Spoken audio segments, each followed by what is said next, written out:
Welcome to Portrait Retouching for the Artistically Challenged.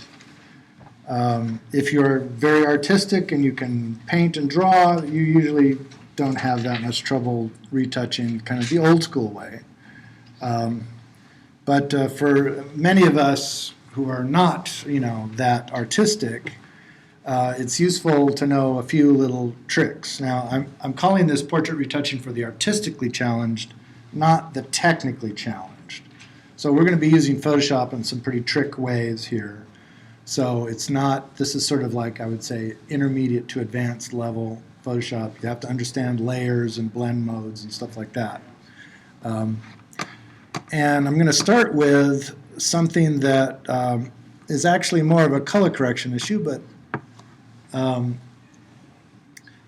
and I have to apologize, the projector is so contrasty that it's not showing up as prominently on the projector as it does on a regular screen. But this image shows a very common problem.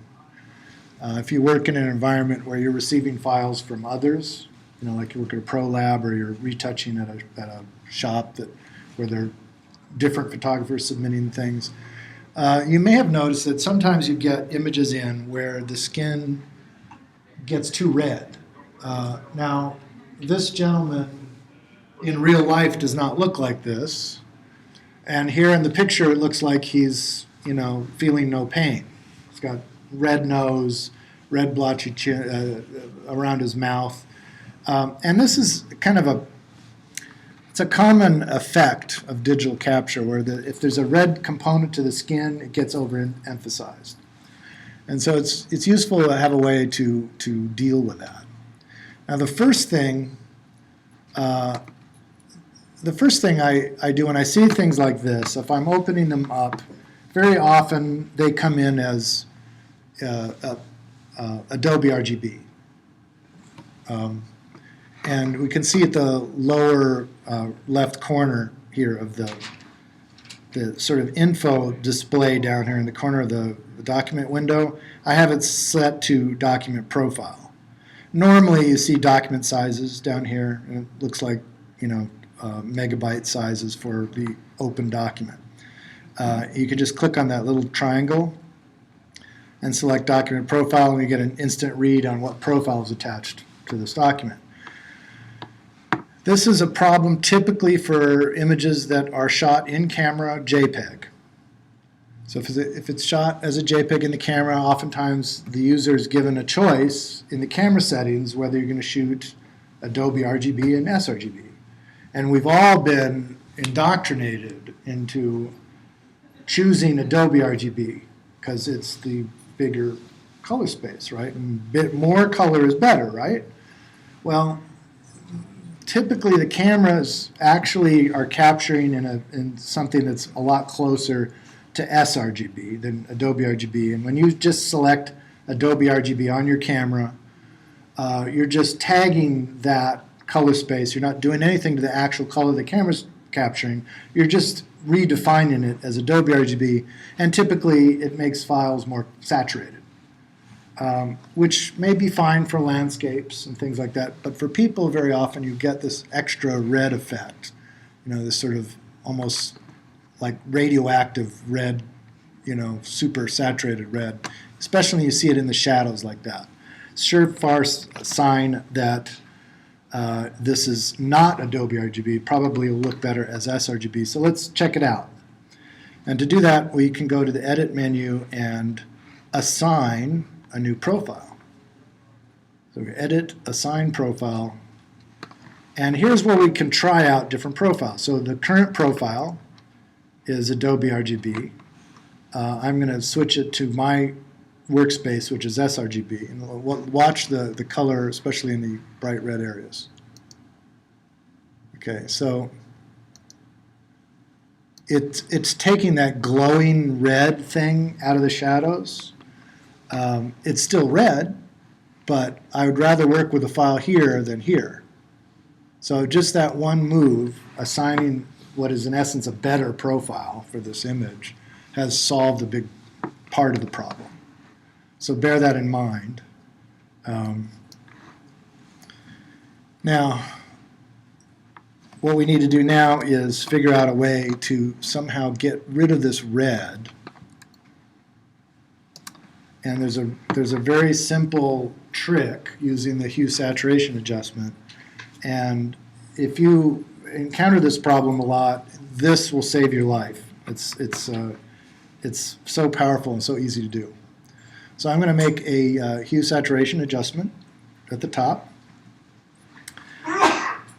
And the trick to hue saturation here is that we're not going to use the master, which is all the colors, but we're going to select reds. We're going to target reds. So I use this pull-down menu to select reds. And as soon as I've got a color range selected there, I have these little eyedroppers show up. Okay, so we're going to select the leftmost eyedropper here and just click on a red color in the nose. Now let me also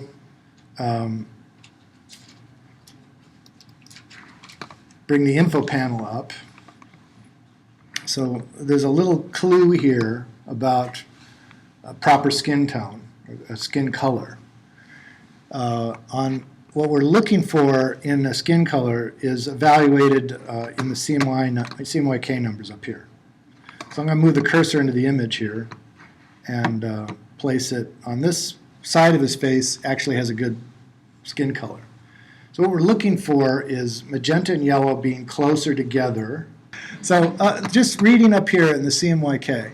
So what you really want to see is magenta and yellow closer to each other than either one of those is to cyan, and yellow always a little bit higher for Caucasian skin, and pretty much you can use that for almost any type of skin. If the skin gets really dark, like really, really dark African American skin, you can let the magenta value equal the yellow value, but you never want to have more magenta than you have yellow. So in this case, this side looks like a good color. Typically, cyan in Caucasian skin is about 1/3 to 1/4 of the average value between magenta and yellow. These numbers have worked, for 150 years of reproduction. So these are sort of a known aim point when you're doing color correction. So let's look at the end of the nose here. Okay, so here we have the reverse. Magenta is higher than yellow by about 10%. We want it the exact opposite. And the problem is any curve that I apply here is also going to be applied to this as a global correction. It's going to be very hard for me to separate these two things out. So I'm using hue saturation and targeting reds, and I'm going to use this eyedropper and click right on the reddest red, and I'll use the numbers up there to kind of find that super red area, and that's pretty good. That's 4861. That's really red. I click on it, and this little gradient down here moves a little bit. Now I'm going to get the minus eye. I click the minus eyedropper, and I'm going to subtract the good skin color from this range down here. So watch this area down here, and I'm going to click on the good colored skin. You see how this dark gray area in the center got smaller. Now, to fully visualize where I'm targeting the color, right, I'm going to do this kind of drastic hue shift. So I'm going to just crank that slider all the way to the left. The areas that are cyan are the fully targeted red color, right in the areas where I want to shift the red out. Down here, let me see if I can zoom in. So down here, what I'm trying to do is get this light gray area is where it's sort of the selection ramps off into the surrounding color. I want to constrain that a bit more on the yellow side. So I'm going to move that end point in, and I'm looking for the false coloring to peel off of the nice colored skin. So I'm going to push this in a little bit more, and maybe trim the center in just a little bit more. Everybody see that? So I've kind of now, this part is being unaffected, And now just the region that has the bad color skin is being fully targeted and selected. So then we bring this back to the center. And now I'm just going to shift it until I take the red out. I'm going to move it in the direction that I need the hue to shift based on this gradient down here. So I want to move the slider to the right, even though it looks like it's going towards blue here. It's this gradient that counts. So I'm looking to move it towards yellow and away from red. So looking at the image, and I just go like that, and I can take the eye on and off, right? Taking the red out. I cannot tell you how often I use this. It's a very simple little thing. I might have overcorrected a little bit here. But this can go a long way to kind of equalizing blotchy, getting that red. You know, you're shooting seniors, they never have good at complexion. It's better than doing makeup, and certainly boys don't wear makeup. So we can take the red blotches out pretty effectively. Okay, so but what's wrong with this technique, especially if this was a woman? Right. I've taken the red out of the lips as well. We can't have that. We have to put the red back a little. Now it's kind of okay with a guy, you know, we can kind of get away with it, but still we need to put the red back. And for that, I'm going to use the layer mask that comes in with that that adjustment, and we'll just paint with black. I'm not interested in bringing his lips back all the way because it still would be too red. So you know, we'll paint with low opacity here, and just kind of a couple passes and kind of bring it back just a little bit.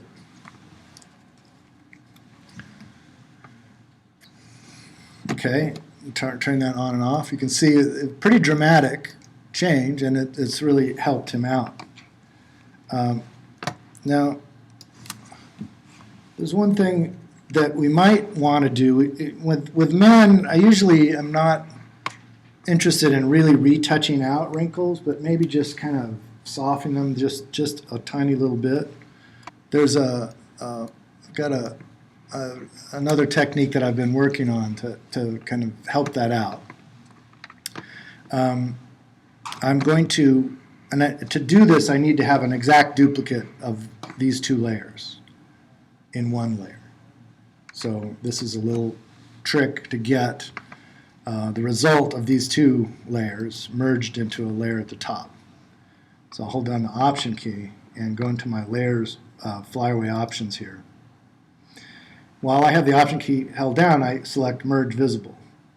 And what that does is it puts a merged version of those two layers above the layer that you had selected. So in this case, it's going at the top. And this is exactly the same as the two layers underneath it, but it's merged into one layer. Now, what I'm going to show you, it starts off as a sharpening technique, and you can use this to sharpen, but we're going to use it to do the exact opposite in a minute. But first, I'm going to desaturate this layer. So I'm going to run the Hue Saturation directly on this layer just to desaturate it. So I do Command or Control U to bring up the Hue Saturation dialog, and we'll desaturate it.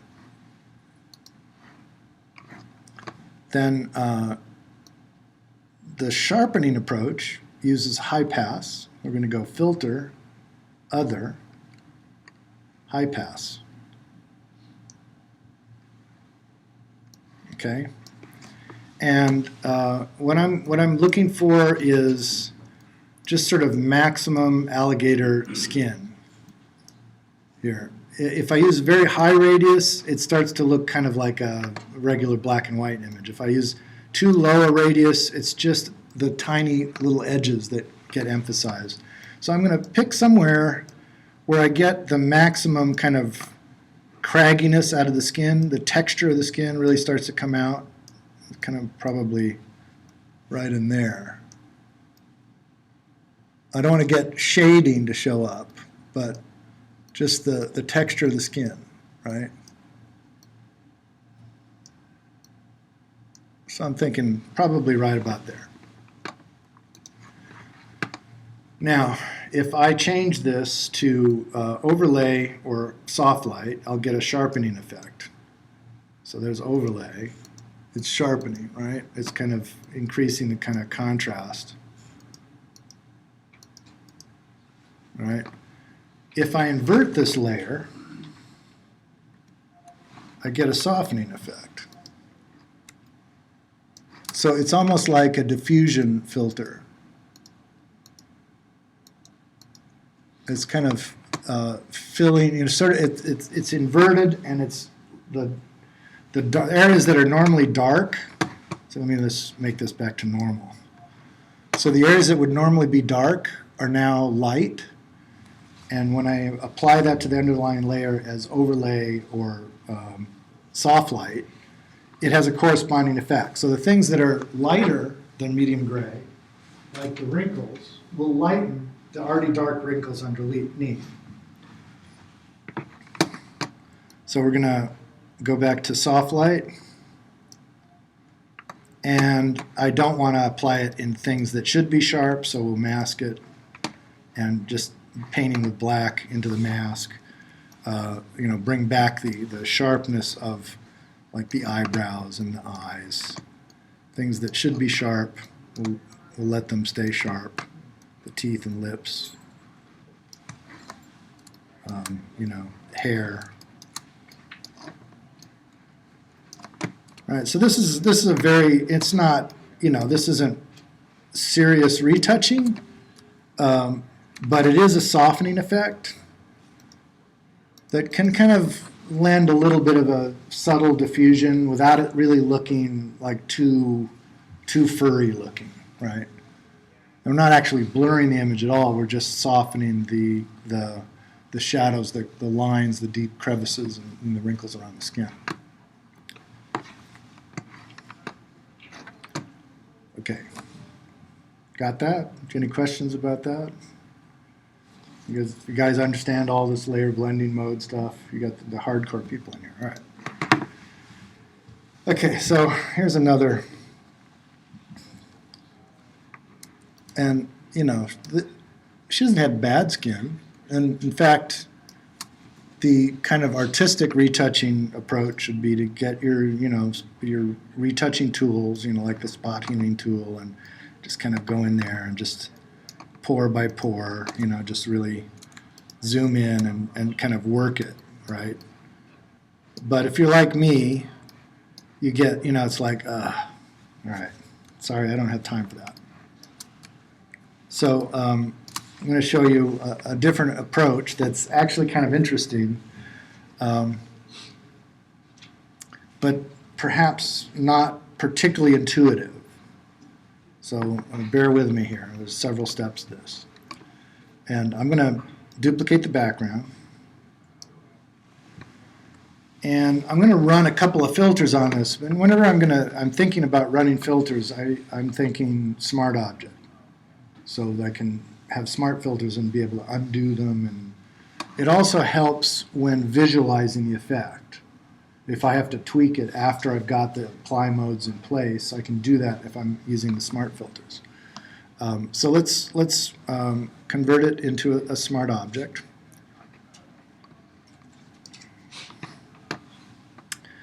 And let's see. Now I'm going to invert it. Now the problem with a smart object is I cannot do a direct application of an image adjustment. I have to do it as a layer. So I can make an adjustment layer here. And where is my invert? Is one of these. Here's invert. So we can do this as an adjustment layer. So I'm going to make an invert adjustment, and this part's important. Down here at the bottom of the properties panel, this is CS6, by the way. In CS5, you don't have a properties panel, you have it's part of the adjustment panel, right? So this part down here is very important. That's the forcing this to clip to the layer below. So this adjustment affects all layers below. If I click that, now you'll see over here the little arrow It's meaning that this invert is only being applied to that layer. Now, we change the layer apply mode from normal to vivid light. And I smoothed out the skin. But wait, there's more. Okay, so now I'm going to apply some filters to this. And again, totally non-intuitive, but here we go. We're going to first do a high pass. This is much like the high pass we were doing before, which we normally think of as a sharpening effect. In this case, because it's an inverted layer, it's having this softening effect. And I'm looking for a radius that gives me kind of the smoothest looking tone in the skin. I'm looking for a really kind of uniform tone, and something like that, maybe. We can always adjust this later after the fact. Okay, now I'm going to run one more filter. And again, kind of non-intuitively, this time I'm going to run a Gaussian blur. And the Gaussian blur, I want to pick a radius a bit smaller than the radius I use for the high pass. And I'm looking for enough of a radius to bring back just the high frequency texture of the skin. You'll notice here, probably around here or so, I'm starting to read the actual texture of her skin. And yet I've got this sort of combination effect where it's sort of blurring and smoothing out the skin. Now obviously I don't want to apply this into the hair here, so I'm going to I want to mask it, and all of these things need to be masked. I need to have this invert and this part masked. So let's put them in a group. So I'm going to select that background layer and the adjustment layer, shift clicking to select both of them. And now we're going to put them into a new group. This is my skin smoothing.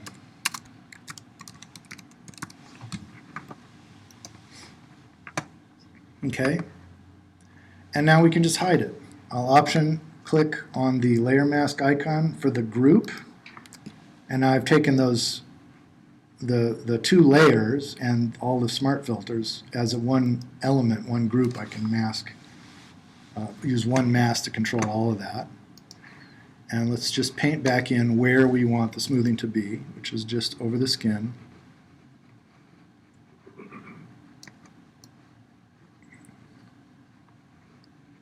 And, you know, normally I would kind of zoom in a little bit here and be a little more artistic. With a Wacom tablet, get my edges a little better. But really, this is pretty good. And again, what I'm looking for is just nice smoothing effect, but it still preserves the texture of the skin.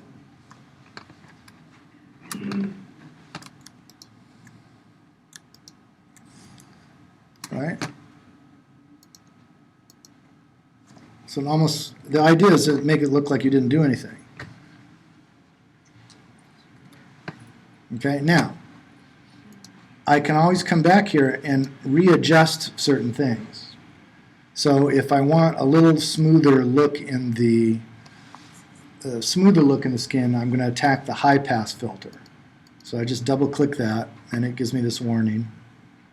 You know, that we're going to be so now it turns off the other filters that were on top, so we'll only see the smoothing effect. Let's get a little more smoothing out of the skin. So that's really smooth, but then I have the texture back on top of it. So this Gaussian blur is giving me the texture. I can come back there and re-edit that for a little more texture. Okay. And then again, if we turn off the whole thing,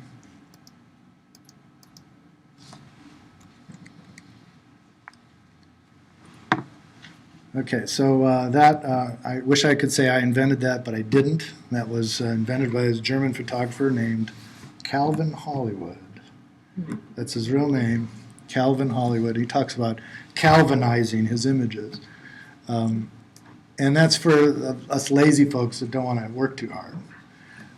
Now, it's surprisingly effective for a wide variety, a wide range of images, but it doesn't always, it's not always perfect. Depends a lot on the image, and it's especially good with people that don't have particularly bad skin.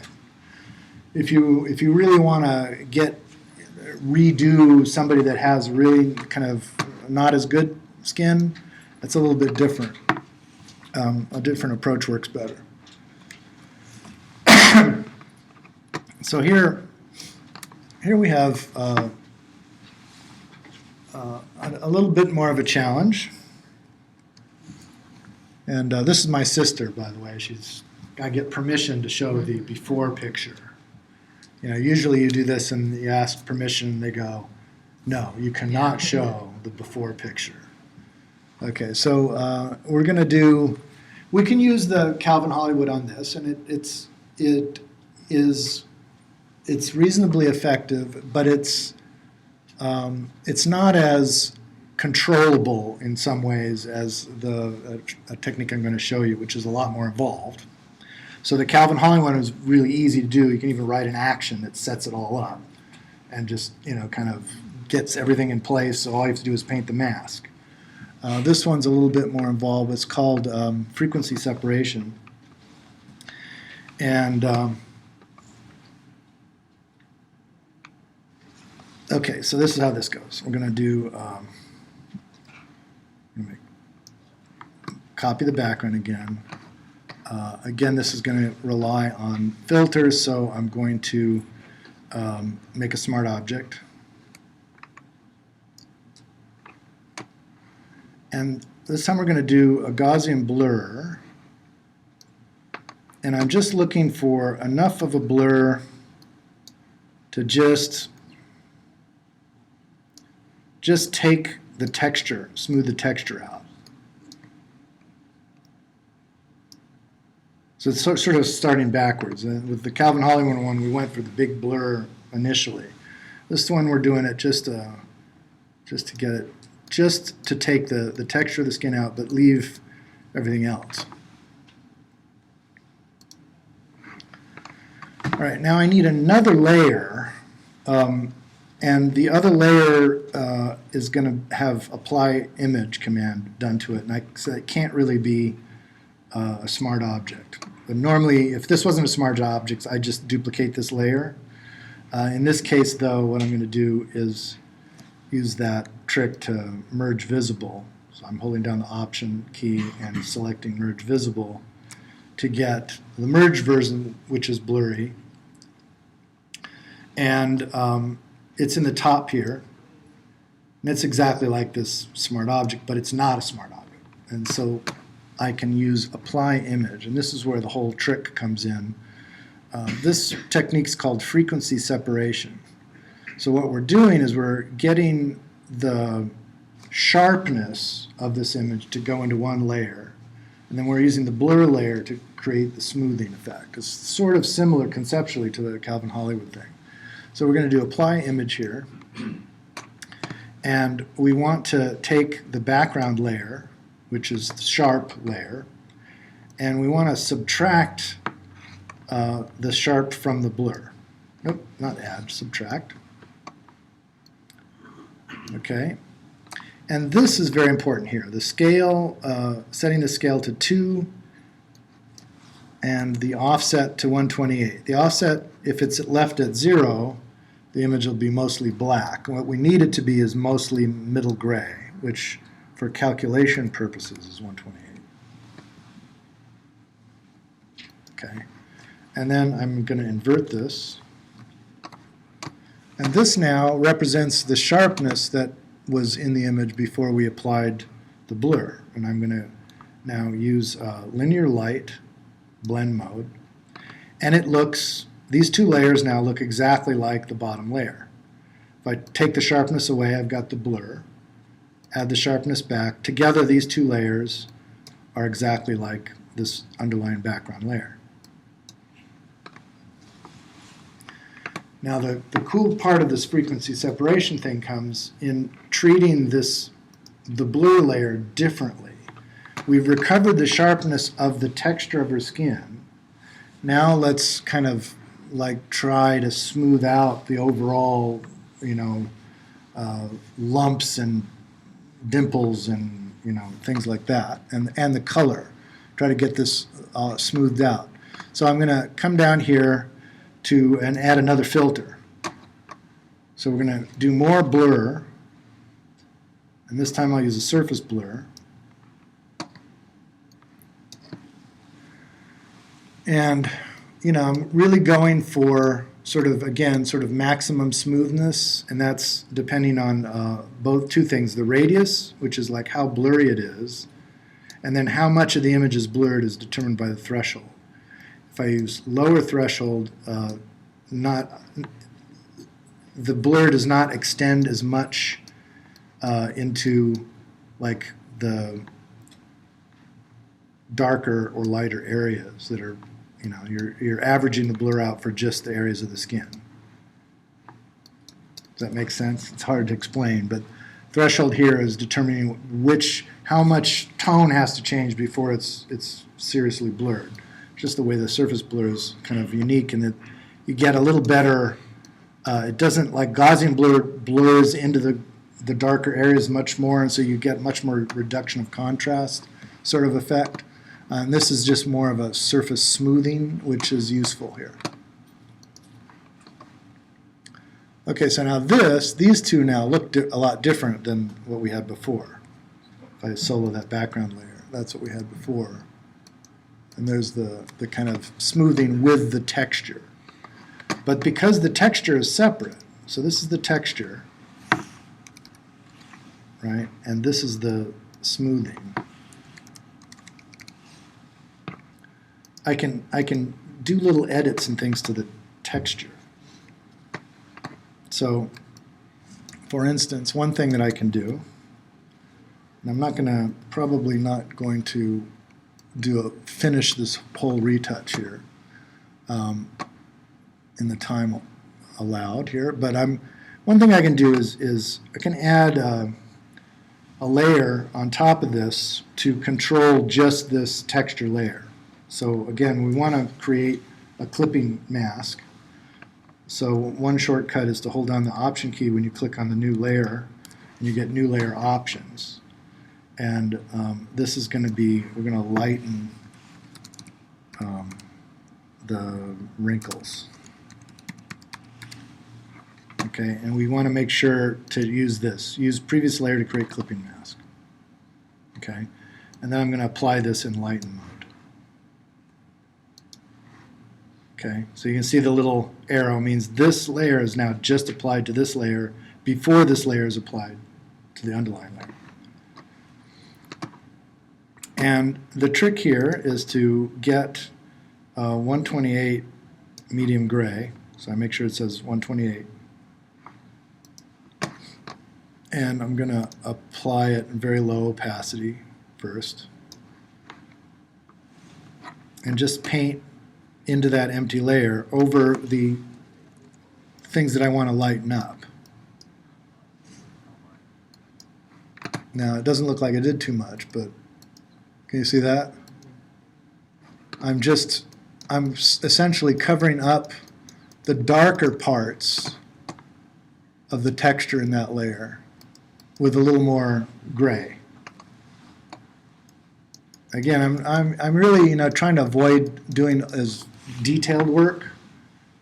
Typically, this kind of retouching, you get in there really tight, and you do dodging and burning, and you kind of like really get in there, and you work it, and you work it, and you can get really good at it, but it takes hours and hours and hours, and I'm just too damn lazy. So,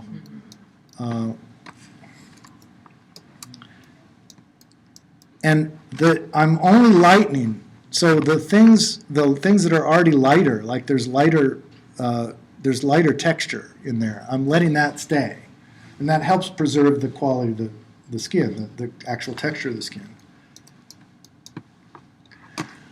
And now I can, I can come in and actually do retouching, like we'll make another empty layer, and we'll do retouching in this, right? So applied normally, but again clipped, so that it's really just affecting this gray layer, right? Let's see if I change this to normal. This will probably work.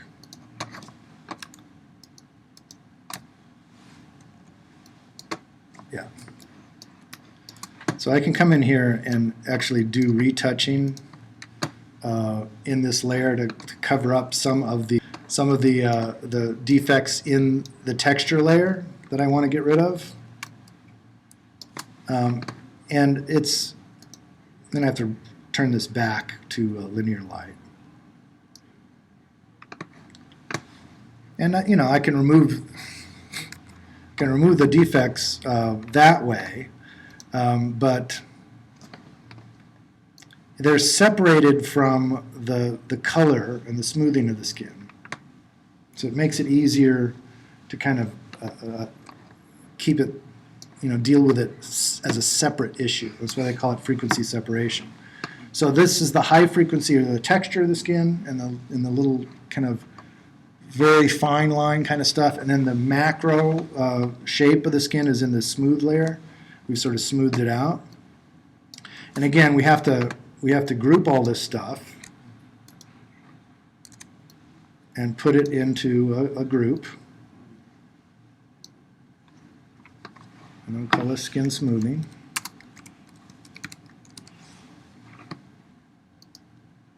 Okay, mask it.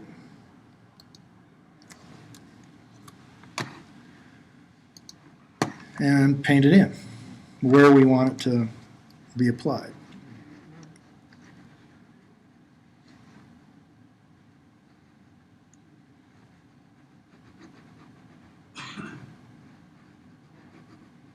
So it's almost like I'm, taking and ironing, I'm just sort of ironing out that skin.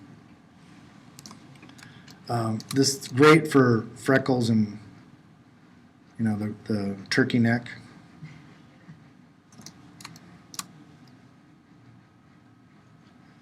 And the beauty of using the surface blur is that you don't get that halo blur across that transition. That's what the threshold in that surface blur takes care of. It doesn't get that worked in there. And, really like anything else, I think probably you wouldn't want to apply this at 100%. You take it back just a little bit to bring back a little bit of the reality, but it's done a lot to kind of beautify her. It's almost like an expert base has been applied, in the makeup. One thing you want to check is your mask to make sure you're covering all the areas. So you don't have holes in your mask. Solo the mask by holding down Option or Alt and clicking on the mask, and you can kind of see where you've painted in the mask. So anywhere there might be a hole. I'm trying to keep it out of areas that I want to be sharp, but up in here I need it. I can solo it a couple of times, just to make sure. And, I can kind of zoom in and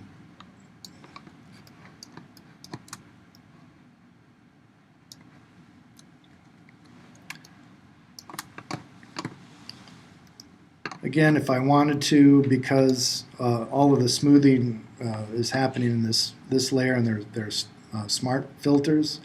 If I wanted, more surface blur, I could, double click that and alter, alter the blur level after the fact.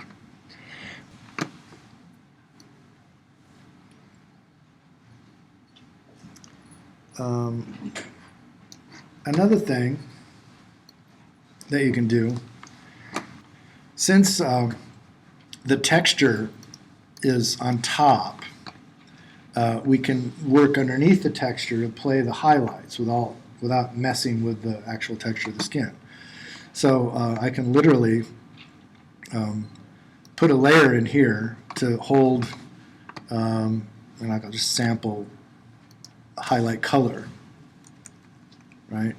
And can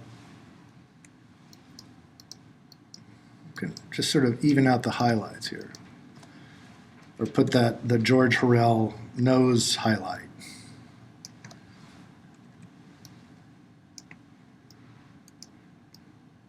He did this retouching on all his photographs to get that highlight on the nose, and do kind of little shaping, you know, by bringing the highlights out to kind of sculpt the features of the face a little bit.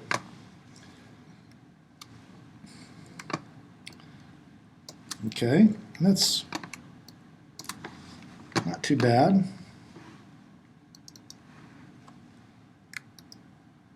What do you think?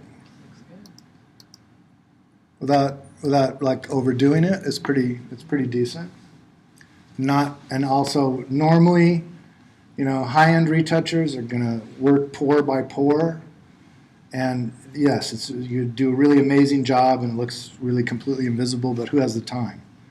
And this kind of thing is similar to what those plugins do, but with way more control. And it's not that hard. You can see it's not really that hard to do this.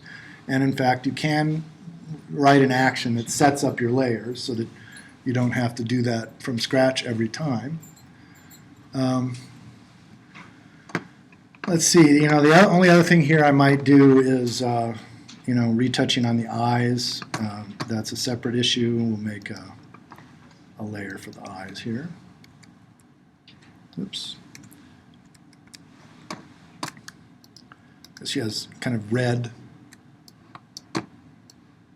in the eyes. And, you know, there's really no special trick here, but I'm just going to sample the color of the eyeball next to the thing that I want to cover up, and then I'm going to paint with low opacity to cover it up. Instead of trying to hammer it out, I'm just going to knock it back.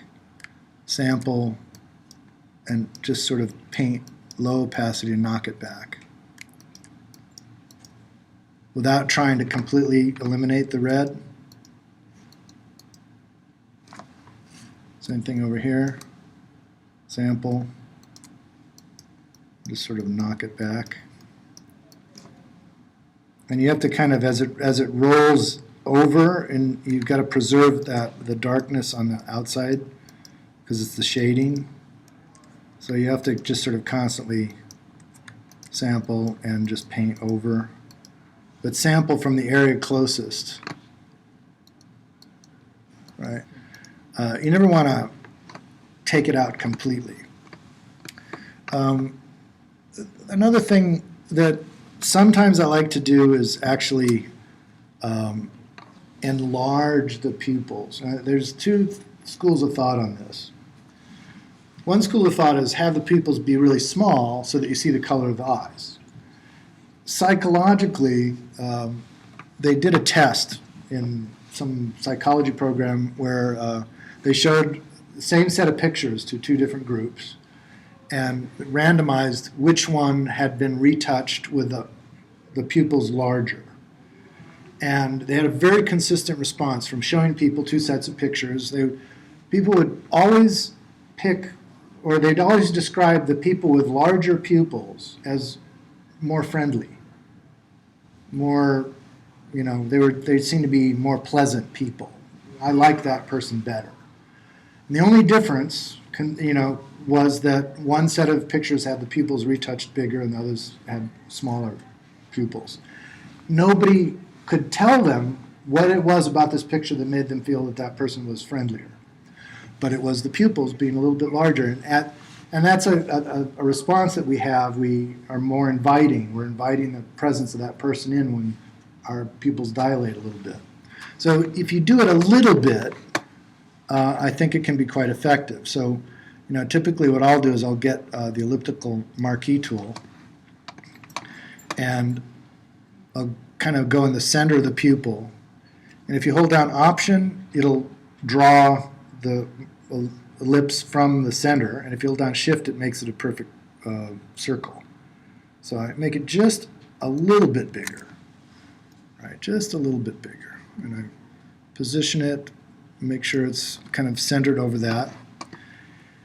And we will sample, instead of just painting with black, I sample the black from the actual pupil.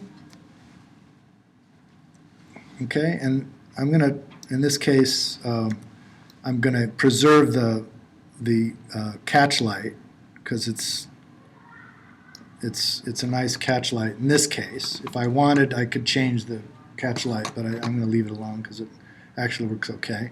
And now I'm going to actually move this same selection.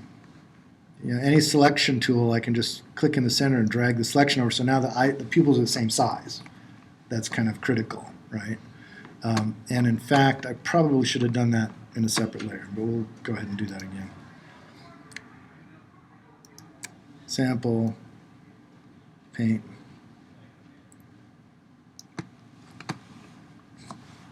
Now drop the selection. And now they're a little too sharp.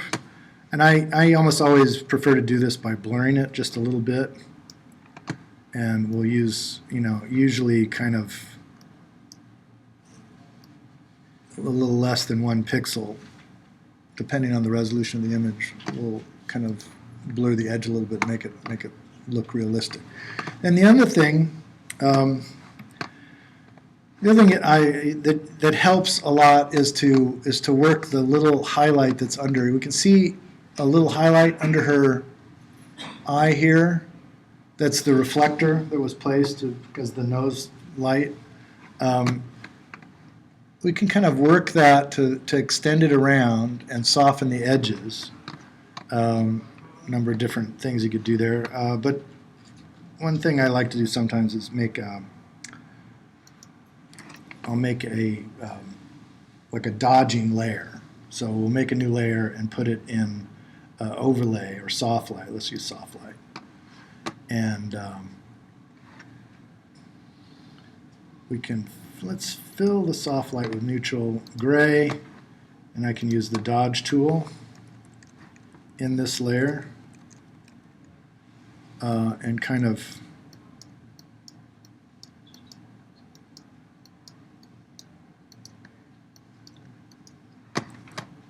I'm just sort of trying to extend that light. If you don't have a catch light in there already, it works really well to put kind of a lighter color into the lower part of the eye. And that's a trick to make it look a little more natural. And I would probably get in here and retouch, you know, with a little cloning to soften the edges of that. But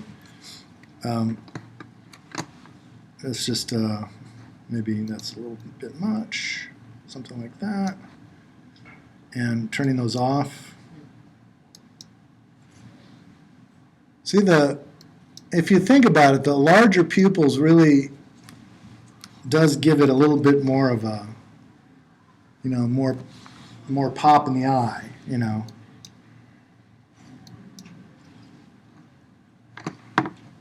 Okay, pretty simple little trick. And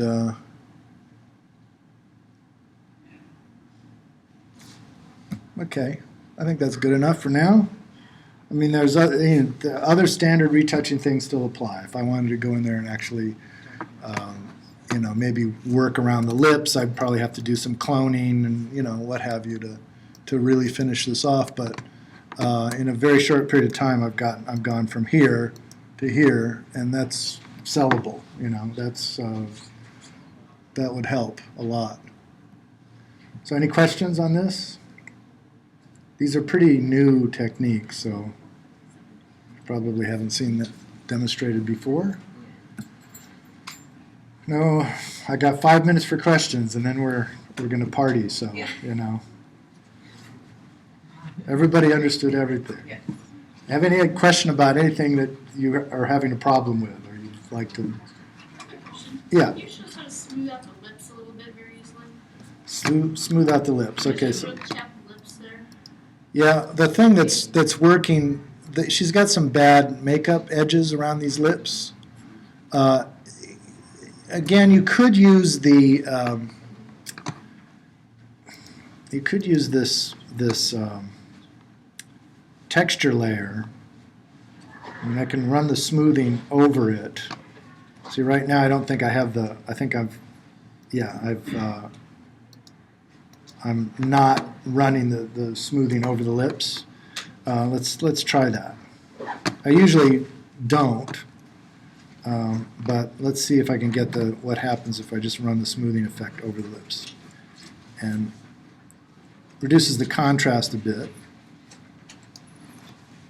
But to smooth out the lips, again, I'd probably just use this texture layer and use the lighten wrinkles.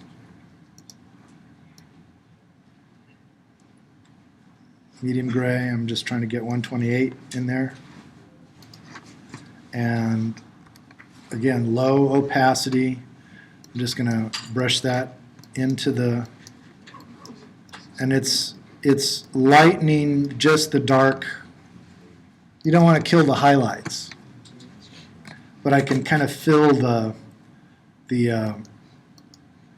see the little darker wrinkles. I'm sort of filling that in a little bit.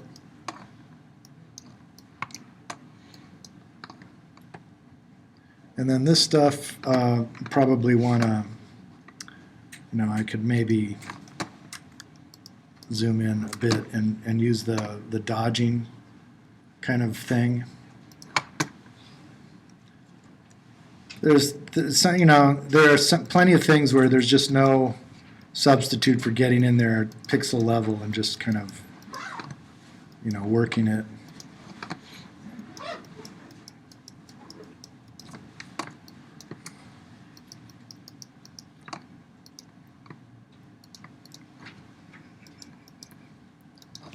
You get the idea.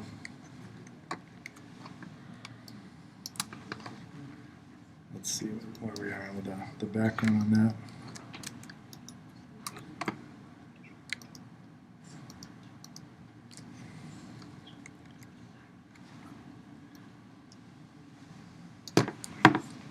Okay. A tough crowd. I don't know. Really. It's been a long day. It's been a long day, but, a little encouragement. Just say you liked it. Did you like it? Hopefully you found something you could use.